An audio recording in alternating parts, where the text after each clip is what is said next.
First things first, I want to clarify. This video is not about gameplay. This video is about the archetype, the design. I'm not gonna read you the effect or teach you how to properly play Predaplant.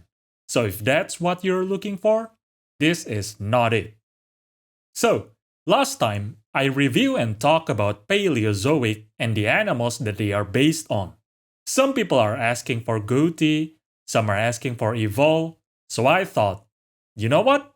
Let's talk about Predaplant, because no one asked for it. Predaplant is a portmanteau of predator and plant. Now, sometimes OCG name could give unique information about the design, like Bajestoma, aka Paleozoic, the one that I talked about before. Another good example for this is Stealth Kragen spawn. The OCG name is Steresu Kuragen Ephira. Kurage is jellyfish in Japanese, while Ephira is a specific stage from jellyfish life cycle. Ah, yes, zoology. I love it. So, what about Predaplant? Well, their OCG name is simply Predaplant. Yep, it's predator plants, literally. The Predap cards are all Predata, so the archetype is called Predator in OCG. That's why the counter is called Predator counter. Now, even though the archetype is called Predator plants, it's not just about predator plants. I mean, if it is, I'm not gonna talk about it. I'm not a botanist after all. Most of them are a combination of a plant and an animal, but some don't have any animal component. Some are not plants at all.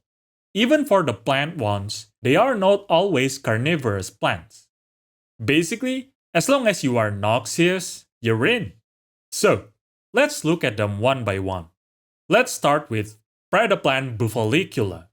It's a combination of bufo, which is toad, and Cephalotus follicularis, a specific pitcher plant from Australia. I personally like this combination because, first of all, the portmanteau combined nicely, and also, combining a pitcher plant with something that has a big gaping mouth sounds intuitive. Another detail that I like is, this thing has 4 digits on the forelegs. That's accurate. Anorans have 4 digits on their forelegs, and 5 digits on their hind legs after all. It also has the iconic ridges of Cephalotus. These things. It's like putting out a red carpet for insects. Insects find these ridges easy to crawl on, so they climb on it, keep walking, and then it leads straight to the pitcher. I'm not sure about this thing though. Maybe it's a stalk. Who knows? Oh, I found out there is also an anime-only card based on Cephalotus, which is Cephalotusnail. I don't really like this one. I mean, where is the snail in this design? The head is like a bivalve, while the body is like a holothuroid. I don't think anyone will look at this artwork and intuitively think this is based on a snail. So yeah, questionable design. Next, Byblisp. This is a combination of Byblisp, which is carnivorous plants from Australia, and wasp. Now, I have 2 critiques about this design. First of all, the flowers. The flowers have mouth. The reason why I don't like this is the fact that Byblisp does not digest insects inside their flower.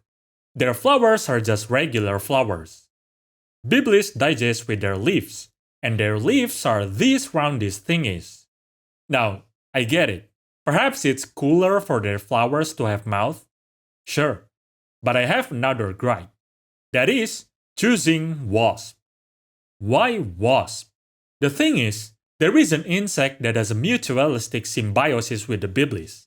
That is, Setocoris. Setocoris bibliphilus lives on Byblisp. Byblisp attracts insects. Setocoris eats them. And then, Byblisp also got the nutrients from Setocoris secretion. It's win-win.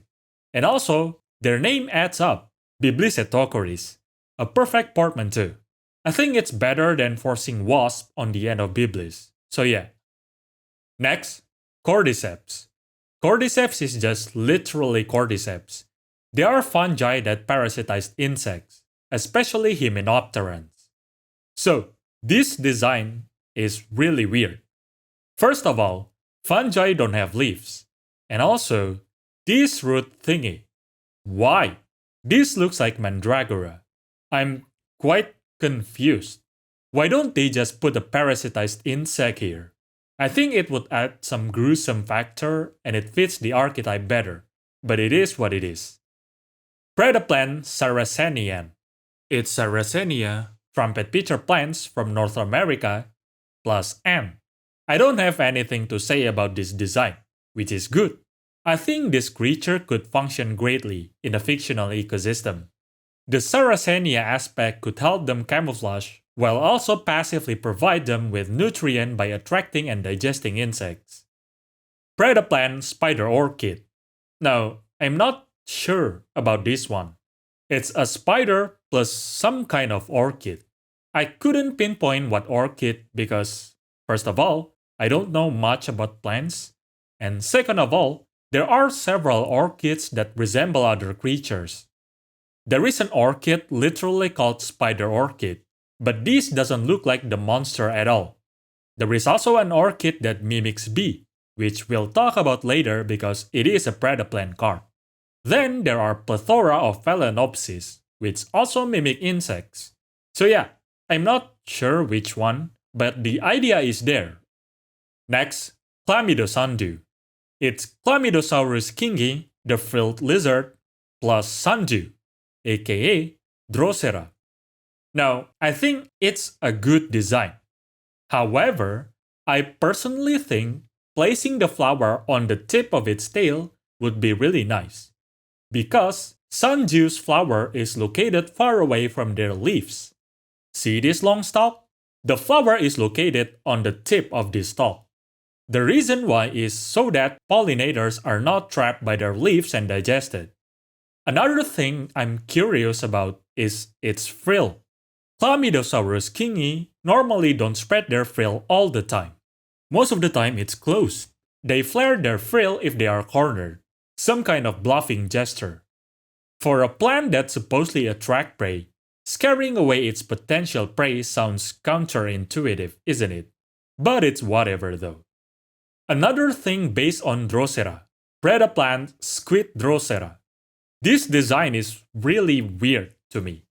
I don't think this resembles Drosera at all. Also, this thing has like 12 arms or something. Squid have 8 arms and 2 tentacles. So yeah, if its name is not Squid Drosera, I wouldn't think of Squid, nor Drosera at all when I look at this monster. This looks like a generic flytrap. Speaking of flytrap, Predaplant Flytrap. It's based on the Venus flytrap, Dionea muscipula. I don't really have anything to say about the design. However, I have a fun fact. Did you know that its OCG name is Flyhell, not Flytrap? That's quite something. Another monster based on Dionea, Spinodionaea. It's Dionea plus Spinosaurus. The classic, outdated depiction of Spinosaur, that is. Aside from that, I also don't have anything to say about this monster. Next, Darlingtonia Cobra. It's Darlingtonia californica, which is known as the Cobra lily, plus Cobra, which is intuitive. Darlingtonia is quite interesting among the pitcher plants because the quote-unquote trap hole is facing downwards, which is why Darlingtonia cobra gaping its mouth upwards feels really weird to me. Another thing is the fact that they have 2 upper body, or should I say proximal body. They have a branching body, let's just leave it at that. Darlingtonia do have several body growing from one root system, but you don't need to depict that because other predaplants don't do that. If you want to do so for whatever reason, just pair it with Hydra or something. Oh, by the way, another fun fact. In OCG, this card's name is Daringu Cobra, which is, well, Darling Cobra. Sounds weird considering what archetype it belongs to, but anyway, Predaplant Ophrys Scorpio. Wait, I just realized. I accidentally put Ophrys Scorpio and Darlingtonia Cobra right next to each other. Truly a brilliant fusion. Anyway, it's based on Ophrys apifera and Scorpion. So, Ophrys apifera is the orchid that I showed before. They mimic female bees, so male bees will come and try to mate with their flowers. They are not carnivorous plants though. They attract bees for pollination. So, combining it with Scorpion is interesting, to say the least.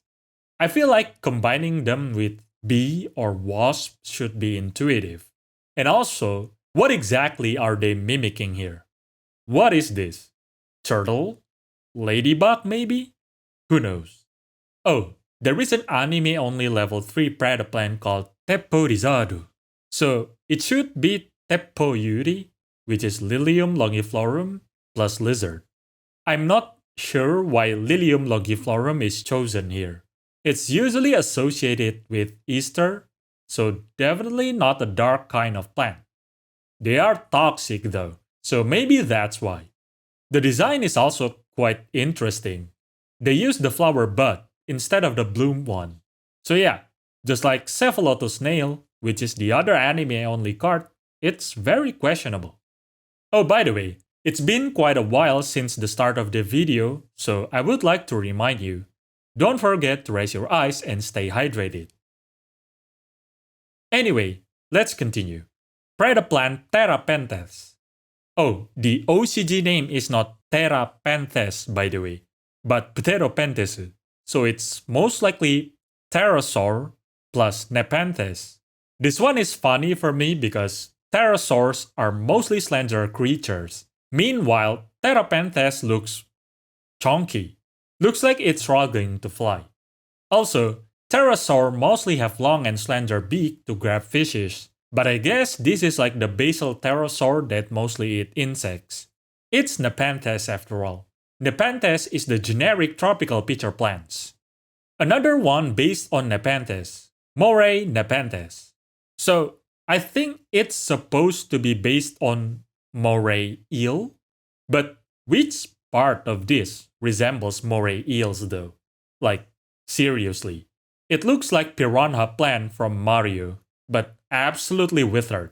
Unless the Moray is not from Moray eel, but I don't know. I can't think of any. Oh, and it doesn't look like Nepenthes either, so yeah, I don't like this design. Drosophyllum Hydra. This is based on Drosophyllum, the Portuguese sundew, plus Hydra, the mythological creature. Drosophyllum have several leaves growing from a single basal stem, so combining it with Hydra sounds intuitive. I also appreciate the fact that they depict the coiling tip of the leaves. The thing that I don't like is their glands don't have stalk, which is unfortunate because Chlamydosundew depict the stalk glands of sundews nicely, but this one doesn't. Next, Banksiogre. This is based on Banksia and Ogre. Banksia is an iconic plant from Australia. I originally think this is a weird choice, because Banksia is not a noxious plant at all. Banksia provides a lot of nectars for insects, but it's just to attract pollinators, not to eat them, so it's not carnivorous plant. Banksia don't really produce a vowel odor either, so it's also not carrion flower. While some Banksia species are invasive in some places, Banksia in general is protected in Australia. And so I thought, why was it chosen? And why ogre? I mean, this doesn't look like ogre at all to me. This kinda looks like Pigmon from Ultraman. So, when I decided to make this video, I looked it up. And it's probably based on the Big Bad Banksia Man from May Gibbs' work. The description said it's dark, hairy, knobbly, many-eyed creatures that are always hatching wicked plots, so I think it checks out. Predaplant Heliamphorhynchus. Heliamphora plus Rhamphorhynchus. Heliamphora are pitcher plants from South America. I gotta give them a thumbs up for finding a nice animal that forms a good portmanteau with Heliamphora. Still, Rhamphorhynchus are all found in Europe though. so it doesn't really match with Heliamphora. But it's whatever, I guess. The design is quite nice, but I just couldn't think of how the Heliamphora tail could be useful for anything. Predaplant Triantis, Triantha occidentalis plus Mantis. Triantha occidentalis is known since like 2 centuries ago, perhaps. However, in 2021, a new discovery was published that revealed these plants are carnivorous plants. What amazed me is, this card was released in January 2022, just 4 months after that research was published. So yeah, I like it a lot for that reason. It's quite similar to when Cambrorastar was released for Paleozoic, which I talk about in my Paleozoic video by the way, so you might want to check it out. Alright, I think that's all the main deck monster. Nope, never mind. Apparently I missed one anime-only card. Stapeliaworm. It's Stapelia plus worm. Stapelia is a carrion flower, meaning it's stinky. Their striking characteristic is their flashy yet hairy starfish-shaped flower. And this card is basically that, with a worm body. So good design for anime-only card, finally. Oh, while we're at it, another one based on Stapelia, which is probably the most famous Predaplant card nowadays, Dragostapelia. It's obviously dragon plus Stapelia. Well, at least the name implied so. However, when I'm looking at this design, I wouldn't think of Stapelia at all. Well, at least it's hairy, I guess, but yeah, it doesn't scream Stapelia to me. Predaplant Ambulomelides. This is written as Ambulomelides in OCG, by the way. It's Ambulocetus plus Pypalanthus bromelioides. So, if you did not catch it, Ambulocetus is chosen because it forms a nice portmanteau with bromelioides, because it's pronounced Budo in Japanese. You know, Ambulocetus and Budomerioides. So yeah, Ambulomerioides. Pypalanthus bromelioides is quite unique because it has the necessary attribute to be considered a carnivorous plant, but there is no conclusive evidence of that. They are observed to get nutrients from the secretion of predatory insects living on their leaves and also termites living on their roots. Oh, by the way, Ambulocetus is the ancestor of whales. I don't think there is any particular connection aside from the name fitting nicely into the portmanteau though. Predaplant Chimerafflesia. It's Chimera plus Rafflesia, which are groups of carrion flowers from Southeast Asia. One of them is the largest flower that currently exists, Rafflesia arnoldi. Aside from producing foul odor, these plants are obligate parasites. They don't have root, they don't have stem, they don't have leaves. They are basically just flower growing on another plants. That makes them a perfect member for the Predaplant. Predaplant Triphyoverutum, the card that many cannot even pronounce. Some won't even try. It's based on Triphyoverutum, which is the biggest carnivorous plant that currently exists, fitting for the big boss of the archetype. Well, the one that has Predaplant on its name at least. This plant is liana, that means plants which climbs up things, usually with vines to crawl, which is why Triphyoverutum is depicted with arms that can elongate. Oh, by the way, Verutum is taken from Vertumnus, which is the god of seasons and plant growth. The Japanese pronunciation of the name would be Verutumnus, hence it's called Triphyoverutum. Last, but definitely not least, Verte anaconda. It's Morella verte, a black nightshade from Australia, plus anaconda of course. Well, I guess it's green anaconda, and that's how both of their names match each other. Unripe fruits of black nightshades are known to be toxic. However, I don't know about Morella verte specifically. The berries are even sometimes eaten by people. So yeah, not sure why it's chosen as a basis of Predaplant monster, especially considering it's the best one too. But yeah, and that's all the Predaplant monsters. At least I think so. Now, let's talk about the Predap spell and traps. One of the things that I find quite funny is the TCG needed to think of a clever word to be used for the portmanteau, because their archetype is just called Predap. Meanwhile, the OCG just do what they want because the archetype is called Predator. For example, Predaponics in TCG. It's the same ponics used in hydroponics. You know, growing plants without soil. Meanwhile, the OCG name is just Predata puranta, which is literally just predator planter. It's a facility to plant more predaplants, I guess. Predapruning. Pruning means to selectively remove parts of a plant to make them grow better. Meanwhile, the OCG is completely different. It's Predata grafto, predator graft. Grafting is a practice of combining two plant tissues to form a better individual. So, looking at the artwork, the name Predapruning doesn't make sense at all because this thing does not look like it has been pruned. So yeah, that's the reason. Because it originally does not have anything to do with pruning at all. It's grafting. Predaplast. This is also called Predata purasto in the OCG. I'm not completely sure what the intended meaning is, but the suffix plus is usually used to indicate cells. Another one that I'm not sure of, Predapractice. It's also called Predata practice in OCG. I mean, what kind of practice? The practice of planting predaplants maybe? Or is it making the predaplants do some practice? Who knows? Predaprime Fusion. OCG name is Predata Prime Fusion. I think it's just a nice name that works with Predap. Predaplanet. The OCG name is Predata Puranetto. It's a planet full of predaplants. Quite simple. Predaplaning. OCG name is Predata Puraningu. I'm not sure about the name here, especially looking at the artwork. Planning for what? Maybe planning for the next growing season or something? Who knows?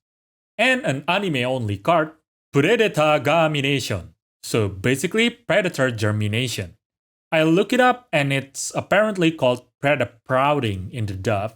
It's a germination, new sprouts, so yeah. And I believe that's all the Predap cards. Another related archetype to the Predap is the Venom Dragon. Starving Venom, Greedy Venom, etc. It's also called Starve Venom in OCG. So, I'm pretty sure there is no venom that will make you starve. However, just a random trivia that I'll tell you, most venom were not evolved to subdue prey. Venom mostly evolved to assist digestion. I don't know if it is somewhat the intention or implication or not, but even if not, there's a trivia for you. We've talked about the existing predaplants and the things related to it. So, how about its future? Is it grim or will we get more support? Well, of course I couldn't tell you. I'm not a Konami employee after all. However, what I could tell you is, there are many carnivorous plants that haven't been used. There are many carrion flowers that haven't been used. Even one of the most famous carrion flowers, the Titanarum, is not yet used in predaplants. So yeah, design should not be a problem for future predaplants. Speedroid got its support recently in Supreme Darkness. Wait, Supreme Darkness has not been released yet in the TCG land. My bad. So, maybe we'll get Predaplant support soonish. In Duelist Advance maybe. And yeah, that's the end of this topic. Hope you learned something, or at least hope you were entertained by the video. And that's all for now. Oh, by the way, if you're here for Yu-Gi-Oh!, I did a similar video for Paleozoic several months ago. You might want to check that out if you like this video. Or you could just browse my channel to see if something piqued your interest. Anyway, enjoy your day.